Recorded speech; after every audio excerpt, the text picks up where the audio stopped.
목사님께서 오직 주의 교훈을 공개하는 제목의 말씀을 전해주시려 했습니다. 많은 은혜 받으시기 바랍니다.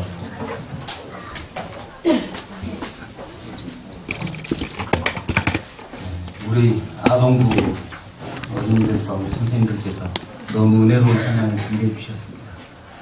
너무 감사합니다. 대단히 감사합니다.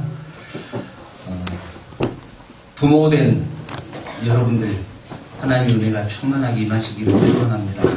강건하시고 항상 주님 안에서 건강을 주님의 이름으로 축원합니다.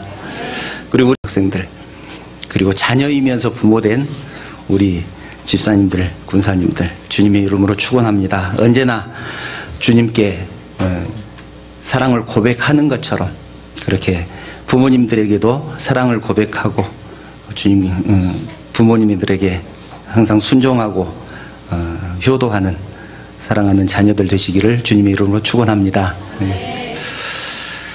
어린이날, 어버이날 이런 특별한 날이 되면 어린이를 축복하고 또 우리 부모님들을 은혜에 감사하면서 축복의 설교를 해야 되는데 어떻게 된 것이 제가 그렇지를 못합니다. 저는 축복의 길은 축복의 설교를 듣는 것이 아니라 주의 말씀대로 사는 것이라고 생각하기 때문에 이 말씀을 준비하면서 제가 회개를 많이 했습니다. 저에게 하는 설교이다 라고 생각하면서 말씀을 준비를 했습니다. 모두가 그렇게 생각하시면서 오늘 함께 말씀을 나누기를 원합니다. 우리나라는 자녀 교육열이 세계에서 제일 높습니다. 자녀를 가르치기 위한 것이라면 못할 것이 없습니다. 가정이기를 포기하면서까지, 그러니까 기러기 엄마, 기러기 아빠가 생겼다는 말을 모두가 자녀 교육 때문에 생긴 얘기 아니겠습니까? 부부가 떨어져 살고 부모 자식이 떨어져 살더라도 내 자식은 잘 가르치겠다. 그것이 우리 부모님들의 생각입니다. 서울 기준으로 과외로 지출되는 금액이 한 달 평균 250만 원 정도 된다고 합니다. 초등학생들은 좀 적게 드니까 중학생들이나 고등학생들은 250만 원보다 훨씬 더 많이 들겠죠. 평균 서울 지역에서 250만 원 정도 든다고 합니다. 한 달에 평균 250만 원. 1981년부터 시작된 야간 자율학습이나 선행학습, 과외, 개인교습 그런 교육이 시작된 지가 이제 한 세대가 지났습니다. 우리의 자녀들이 그렇게 많이 배우고 열심히 공부했으면 그렇지 못한 전 세대보다 훨씬 더 인격적으로나 도덕적으로 나아져야 하고 더 훌륭해져야 하는데 어떻습니까? 여러분들 보시기에 훨씬 나아졌습니까? 그렇지 못하다는 것이 대부분의 의견입니다. 왜 그럴까요? 자녀 교육의 모든 초점이 어떻게 하면 성공할 수 있는가에 맞춰져 있기 때문에 그렇습니다. 어떻게 하면 사람답게 살 수 있는가에 맞춰져 있었다면 이렇지 않았을 것인데 어떻게 하면 잘 살 수 있었을까? 어떻게 하면 성공할 수 있을까? 어떻게 하면 출세할 수 있을까? 여기에 초점이 맞춰져 있었기 때문에 한 세대가 지난 다음에 우리들은 후회를 하고 있는 것입니다.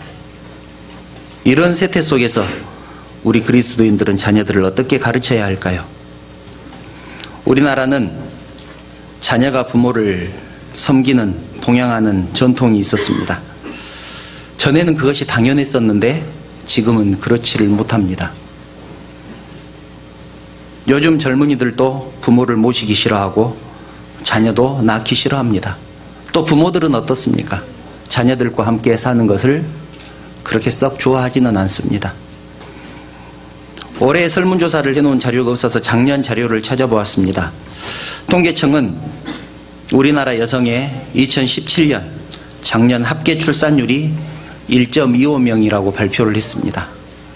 부부가 결혼을 해서 자녀를 낳는 숫자 1.25명. 이것은 전 세계 222개국에서 217위, 끝에서 몇 번째 안 된다는 얘기죠. 제일 적게 낳는 나라에 속한다는 얘기입니다. 합계 출산율이라는 것은 부부가 낳는 평균 자녀 수를 말합니다. 그래서 출산율이 2명은 돼야 현상 유지가 되죠. 2명이 결혼해서 2명을 낳아야 현상 유지가 된다는 얘기입니다. OECD 34개 국가 중에서 32위입니다. 그런데 1.25명 정도 되면 갈수록 인구가 줄어든다는 얘기입니다. 그래서 1970년대에는 젊은 사람 17명이 노인 1명을 먹여 살리면 됐습니다. 그런데 2040년이 되면 젊은 사람 2명이 노인 1명을 먹여 살려야 합니다. 아마 이것은 작년 통계이기 때문에 지금은 더 빨라졌을 수도 있습니다. 저출산, 고령화로 생긴 문제 중 하나입니다.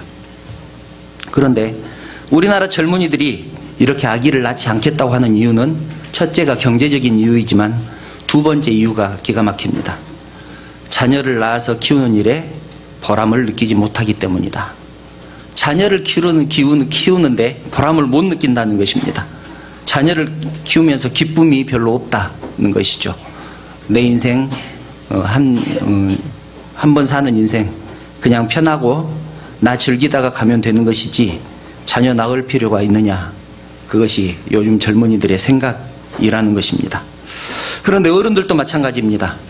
자녀들에게 신세지는 것을 싫어합니다. 이것도 역시 작년 통계인데요, 우리나라 어른들 80%가 늙어서 자녀들에게 얹혀 살지 않겠다, 그렇게 대답을 했습니다. 그 이유는 함께 사는 것이 불편하다는 것입니다. 함께 사는 것이 불편하다. 패기치기 싫다는 말이죠. 자녀를 낳아서 기르는 것도 보람도 없고 키울 때 너무 힘들고 또 늙어서 같이 사는 것도 불편한데 뭐하러 자식을 낳겠습니까? 옛날에는 어렵고 가난했지만 자식 키우는 일에 보람이 있었습니다. 자식들을 위해서라면 얼마든지 희생할 수 있었습니다. 희생하는 것을 기쁘게 생각을 했습니다. 또 자녀들은 부모를 공경하고 순종했습니다. 그런데 지금은 옛날보다 훨씬 더 잘 살게 되었는데 부모를 모시려고 하는 자녀도 없습니다. 작년 신문에 났던 얘기인데요, 자녀들이 부모 모시는 것을 놓고 내기 골프를 쳤다, 그런 얘기가 신문에 실렸습니다. 골프 시합을 할 정도로 되면은 자녀들이 다 잘 사는 자녀들이죠. 요즘은 골프가 일반화됐다고 하지만 어쨌든 부모를 서로 모시지 않기 위해서 꼴등난 자녀가 부모를 모시는 걸로 하고 내기 골프를 쳤다, 그런 얘기가 있는데 이제 남의 일이 아니게 되었습니다. 부모와 자녀 간의 문제를 바라보는 두 가지 관점이 있습니다. 하나는 사회적인 관점이고 하나는 신앙적인 관점입니다. 우리나라 국민들은 불과 5, 60년 전만 해도 일제강점기 또 6.25 전쟁을 통해서 사람의 인격과 가치를 생각할 수 없을 정도로 그렇게 어둡고 가난하고 불행한 삶을 살고 있었습니다.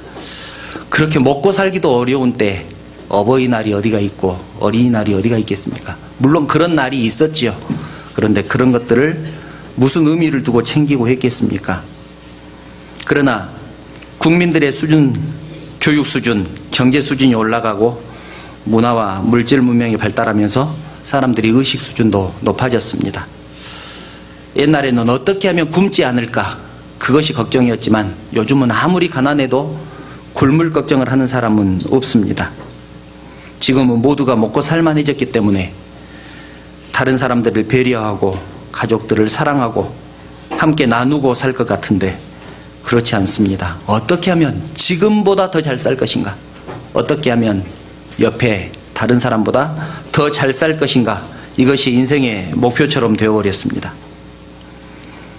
그 어려웠던 시절, 옛날에 그 무지하고 불행하고 가난했던 시절에 대한 보상심리로 지금은 무엇이든지 자기중심적인 세상이 되어버렸고 이기적인 세상이 되어버렸습니다. 그리고 무엇이든지 자기 고집대로 하는 그런 사회가 되어버렸습니다. 그래서 사람들은 온 세상의 주인이 내가 되었습니다. 마음만 먹으면 무엇이든지 할 수 있고 교육만 받으면 어떤 인물이든지 될 수 있다고 생각했습니다. 그런데 문제가 생겼습니다. 인간이 주인이고 내가 내 삶의 주인이고 자기가 원하는 삶을 살게 되면 행복하고 부유하고 넉넉해질 줄 알았는데 실제로 그렇지 않았던 것입니다. 사람들의 가치가 돈보다 못하게 되었고 사람들은 돈을 버는 도구로 전락하고 말았습니다. 이것을 인간의 소모품화라고 합니다. 무역주의, 무한 경쟁체제, 이곳에서 인간은 돈을 벌기 위한, 경제를 살리기 위한 희생양이 되어버린 것입니다. 결국 사람들은 자신이 할 수 있는 것은 아무것도 없다는 것을 알게 되었습니다. 인간은 아무것도 아니고 무의미한 존재라는 것을 다시 확인하게 된 것입니다. 그래서 현대인들은 혼란에 빠졌습니다. 사람이 최고인 세상에서 살고 있으면서 누구든지 사람이 최고다, 인격, 이런 것들을 생각하는 세상에 살고 있지만 그러나 정작 자신은 그런 대우를 받지 못하고 살아가고 있습니다. 왜냐하면 경제를 살리기 위한 소모품에 불과하기 때문에 그렇습니다. 그러니 현대를 살아가는 우리들의 마음속에 얼마나 절망감이 넘치겠습니까? 인간의 존엄과 인격은 생각할 수조차 없는 그런 세대가 되어버렸습니다. 목적도 모르고 이유도 모른 채 앞만 보고 달려가고 있는 것이 우리의 현실입니다. 그러니 다음 세대를 위해서 아기를 낳고 싶겠습니까? 자기를 희생하면서 자녀들을 키우고 싶겠습니까? 늙고 거추장스러운 부모를 책임지고 싶겠습니까? 이것이 우리가 살고 있는 세상입니다. 이달은 가정의 달입니다. 그리고 오늘은 특별히 어버이 주일과 어린이 주일로 지킵니다. 오늘은 특별히 효도와 자녀 양육이라는 관점에서 우리 모두의 신앙을 점검해보는 그런 말씀을 함께 나누려고 합니다. 현대인이라는 말을 들으면 어떤 느낌이 드십니까? 뭔가 세련되고 똑똑하고 야무지고 능력 있다는 이미지가 떠오르지 않습니까? 그런 사람들을 우리들은 현대인이라고 부릅니다. 그런데 현대인의 다른 모습이 있습니다. 소외된 존재, 무가치한 인간, 절망의 인간. 현대인이라는 말은 이런 인간들의 대명사로 쓰이고 있습니다. 여러 사람들 속에 살고 있지만 외로운 존재, 군중 속의 고독, 이것이 현대인의 현주소입니다. 이제 세상 사람들은 인본주의의 틀을 깰 수가 없습니다. 하나님 중심으로 사는 세상을 신본주의라고 한다면 인간 중심의 세상을 인본주의라고 하지 않습니까? 어떤 절망의 순간이 와도 사람 중심의 생각을 떨쳐낼 수 없는 것이 현대인들입니다. 그것은 교회 안에서도 마찬가지입니다. 디모데전서 6장 3절부터 6절 말씀을 보면 현대인들에 대한 현주소가 기록되어 있습니다.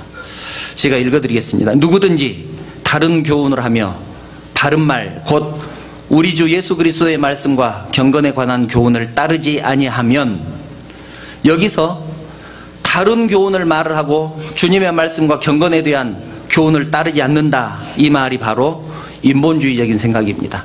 주님의 말씀을 따르지 않으면 누구의 뜻대로 산다는 얘기입니까? 인간들의 뜻대로 산다는 얘기죠. 인본주의적인 생각을 가지고 있다는 말입니다. 그런 사람들은 어떤 삶을 사느냐? 4절부터 5절을 보면 이렇게 말씀합니다. 그는 교만하여 아무것도 알지 못하고 변론과 언쟁을 좋아하는 자니 이로써 투기와 분쟁과 비방과 악한 생각이 나며 마음이 부패하여지고 진리를 잃어버린다. 그렇게 말을 합니다. 교만하고 아무것도 알지 못하고 언쟁을 좋아합니다. 왜 언쟁을 좋아합니까? 내가 옳다고 생각하기 때문에 그렇습니다. 다른 사람의 생각은 중요하지 않습니다. 그리고 다른 사람이 잘 되는 것도 싫어합니다. 그래서 시기하고 투기합니다. 그리고 어떻게 하면 내가 이겨먹을 수 있을까? 비방과 악한 생각을 합니다. 비방이라는 것이 무엇입니까? 다른 사람 잘 되는 것을 싫어해서 그 사람이 잘못됐다, 틀렸다라는 것을 얘기하는 것이 비방 아니겠습니까?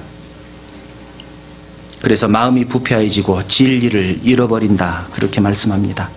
그리고 경건을 이익의 방도로 생각한다. 경건을 이익의 방도로 생각한다. 이것은 신앙생활하는 것조차도 이익을 얻기 위해서 한다는 것입니다. 한마디로 자기중심적인 인본주의적인 생활, 인본주의적인 생각의 극치 아니겠습니까?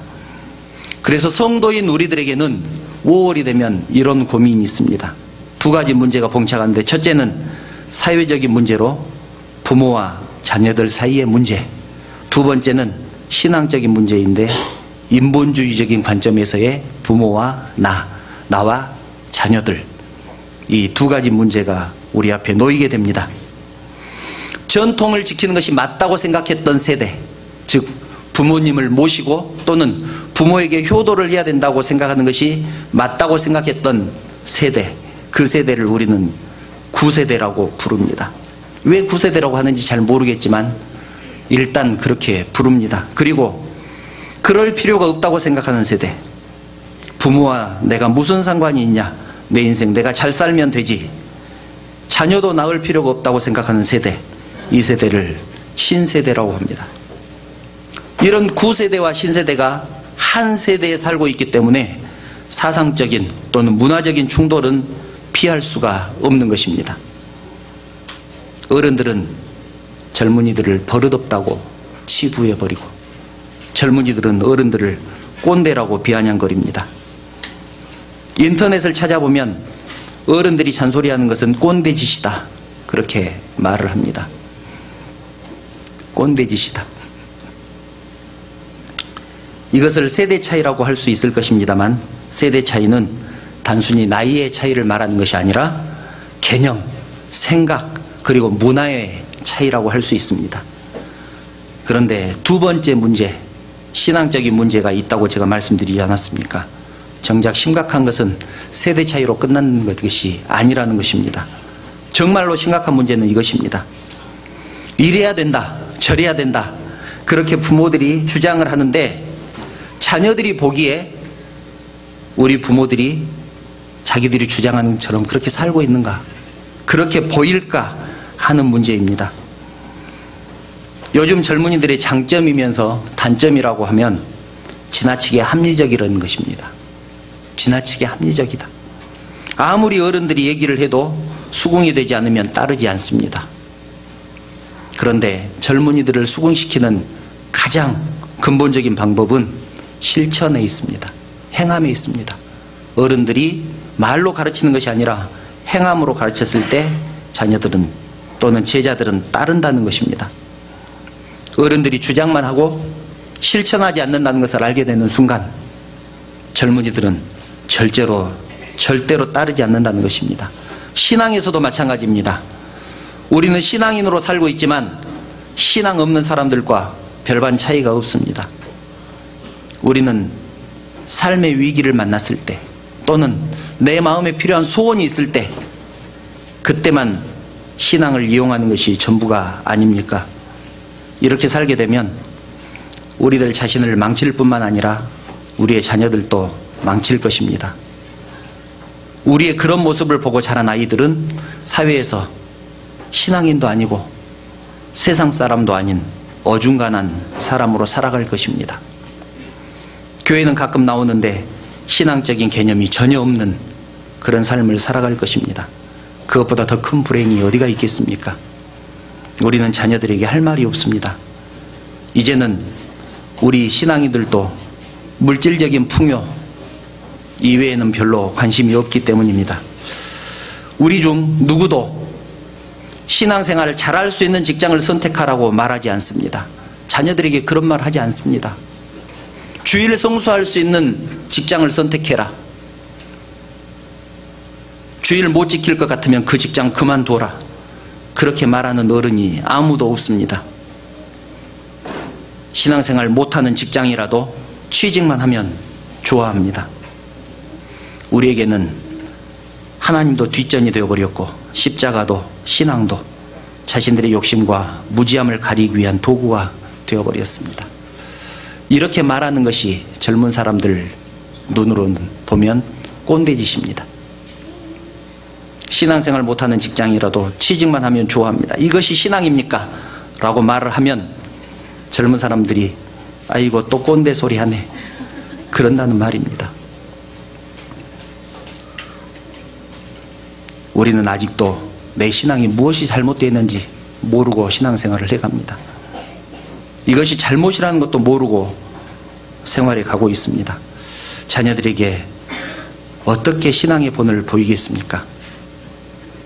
자녀들이 우리에게 무엇을 보고 배울 것인지 생각해 보시기 바랍니다. 신앙인으로 사느냐, 그렇지 않느냐의 싸움이 경건입니다. 신앙인으로 사는 싸움, 이것을 경건이라고 합니다. 경건이 기도 많이 하고 말씀 읽는 것이 경건이 아닙니다. 그것을 읽었으면 어떻게 그렇게 살 것인가, 내 마음속에 끊임없는 싸움이 일어나야 되는데 그렇지 않으면 경건하게 사는 것이 아니라는 것이죠. 우리 속에 그런 싸움이 있는지 돌아보아야 합니다. 내가 신앙적인 갈등으로 사는지 자녀들이 보고, 우리 아빠는 왜 저런 고민을 할까? 이것이 훨씬 더 편하고 좋은데 왜 저 고민을 할까? 왜 저렇게 세상을 어렵게 살려고 노력을 할까? 애를 쓸까?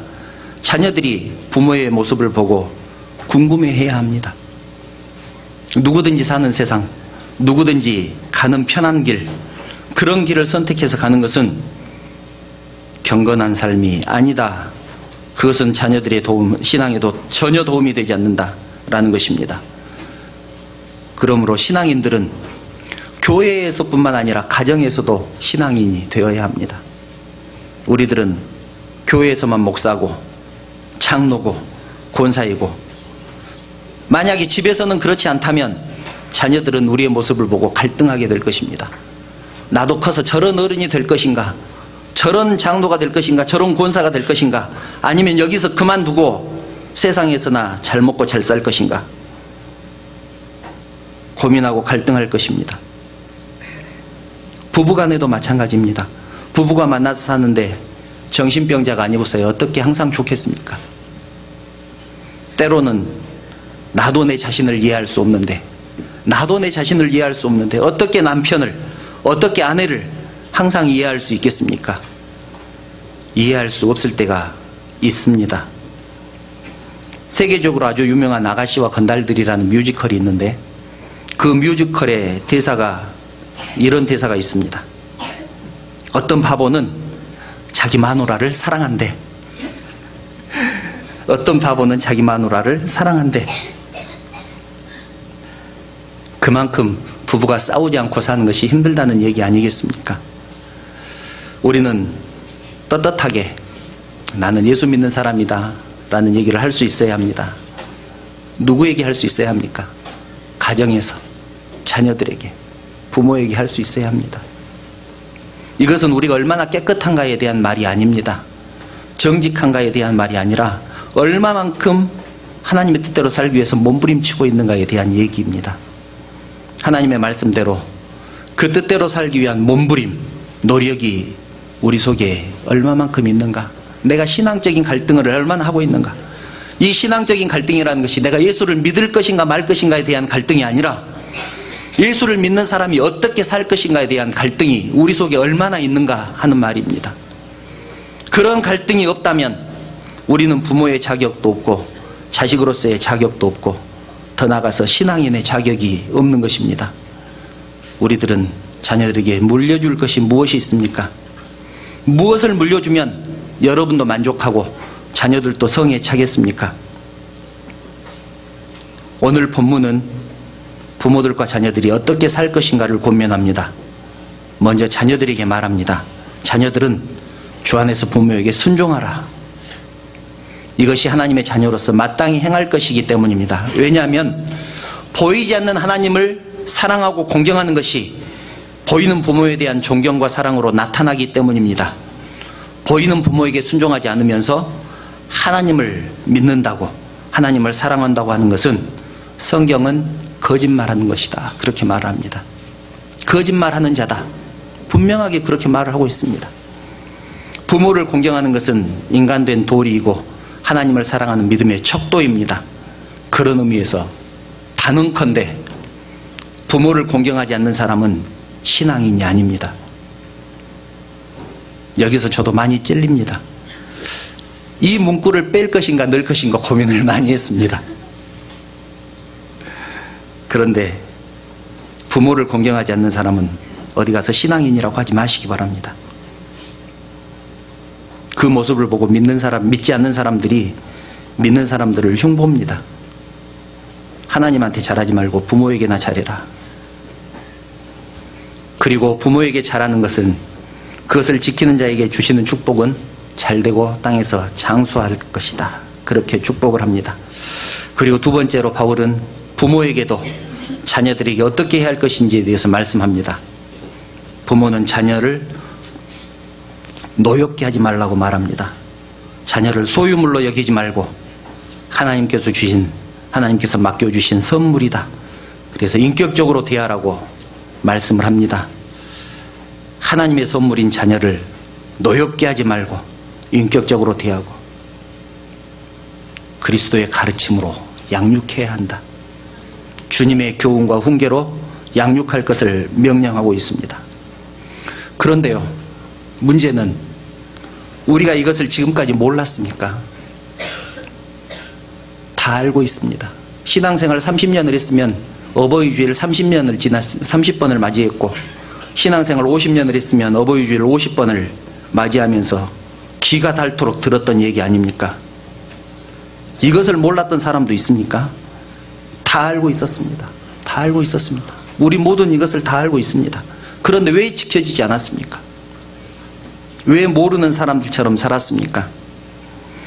신앙이라는 것은 하나님께서 나에게 말씀하신 것을 지키는 것이, 그리고 순종하는 것이 신앙인데, 그렇지 않다면, 순종하지 않고 지키지 않는다면 하나님께서 나에게 하신 말씀이 무슨 의미가 있느냐, 그 말입니다. 하나님께서 나에게 말씀하시기를 부모에게 순종하라고 하셨는데 순종하지 않으면서 내가 신앙인이라고 할 수 있는가? 하나님이 나에게 말씀하시기를 자녀들을 사랑으로 주의 말씀으로 가르치라고 양육하라고 그렇게 말씀하셨는데 그렇게 하지 않으면서 내가 신앙인이라고 할 수 있겠느냐 하는 말입니다. 하나님의 말씀으로 자녀를 양육한다는 것은 이 자녀를 하나님께서 주셨다는 뜻이고 그것을 인정한다는 뜻이고 자녀 양육의 주권이 하나님께 있다는 고백이기도 합니다. 마찬가지로 부모에게 순종한다는 뜻은 하나님께서 나의 부모님을 통하여 나를 창조하셨다는 것을 고백하는 것입니다. 하나님께서 나를 만드셨다고 우리 고백하지 않습니까? 그런데 누구를 통해서 만드셨습니까? 나의 부모를 통해서 만드셨습니다. 그래서 하나님의 대리인으로 부모를 우리에게 주셨다는 고백이기도 합니다. 그러므로 부모에게 순종만 해서도 안 되고 순종할 것만 강요해서도 안 되고 자녀에게 노엽게 하지 말 것만 강조해서도 안 되는 것입니다. 둘 다 필요합니다. 부모에게 순종해야 하고 자녀에게 주의 말씀으로 훈계하고 가르쳐야 합니다. 이제는 몰랐던 사람처럼 살지 마시기 바랍니다. 이제는 나를 위해서 신앙인으로 살지 마시고 우리의 다음 세대를 위해서 신앙인으로 살기를 바랍니다. 우리의 자녀들은 우리를 지켜보고 있습니다. 얼마나 성공했느냐를 지켜보는 것이 아니라 얼마나 신앙으로 사는가를 지켜볼 것입니다. 사랑하는 우리 부모님들에게 권면합니다. 자녀들에게 부끄럽지 않는 신앙인이 되시기를 축원합니다. 그리고 자녀들에게 권면합니다. 하나님의 명령입니다. 부모에게 순종하시기 바랍니다. 우리의 소망은 하나님 외에는 없다는 것을 기억하시고 하나님의 말씀을 따라 부모에게 순종하며 자녀를 주의 말씀으로 가르치는 사랑하는 성도들 되시기를 축원합니다. 기도드리겠습니다. 하나님 아버지, 하나님의 은혜를 진심으로 감사를 드립니다. 우리의 삶을 돌아보며 우리가 경건을 추구하지 않고 세상 것들, 부와 명예와 권력을 추구했었음을 고백하며 이 시간 회개합니다. 우리의 삶이 하나님 앞에서 더욱더 진실하게 하시고 오직 하나님만을 의지하며 하나님 뜻대로 살기 위해서 몸부림치는 우리 모두가 되게 하여 주시옵소서. 세상의 유혹과 위협 앞에 타협하지 않게 우리를 인도하여 주시옵소서. 이제는 나를 이 땅에 있게 하신 부모님께 순종하는 우리 모두가 되게 하여 주시며 이제는 자녀들 앞에서 신앙인으로 부끄럽지 않게 살아가게 하시고 세상에서 성공시키는 데만 목적을 두지 말게 하시며 그들의 인생을 하나님께 맡기고 하나님의 말씀과 훈계로 경건하게 양육할 수 있도록 인도하여 주시옵소서.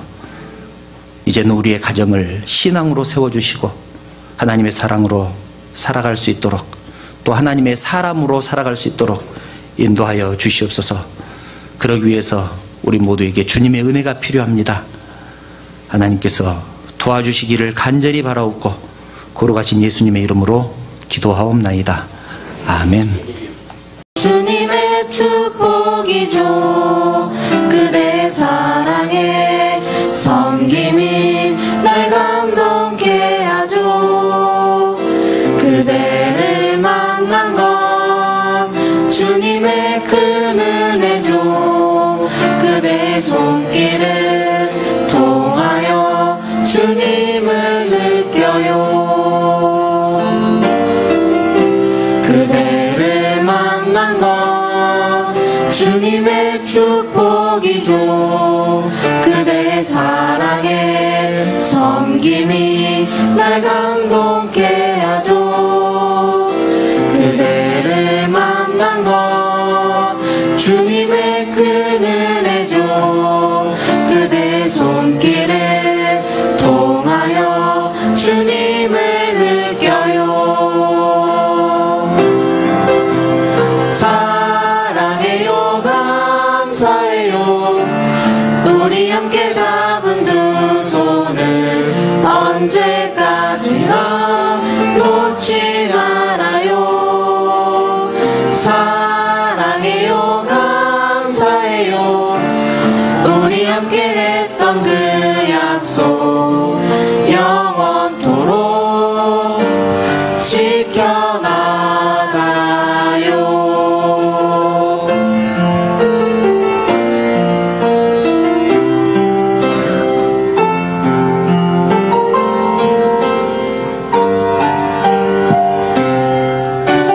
사랑해요, 감사해요. 우리 함께 잡은 두 손을 언제까지나 놓지 말아요. 사랑해요, 감사해요. 우리 함께 했던 그 약속 영원토록 지켜나가요.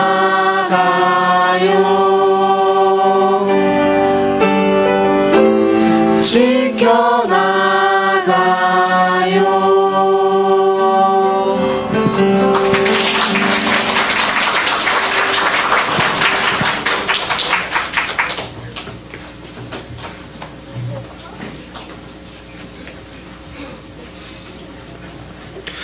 교회 소식을 말씀드립니다. 주보 마지막 장을 참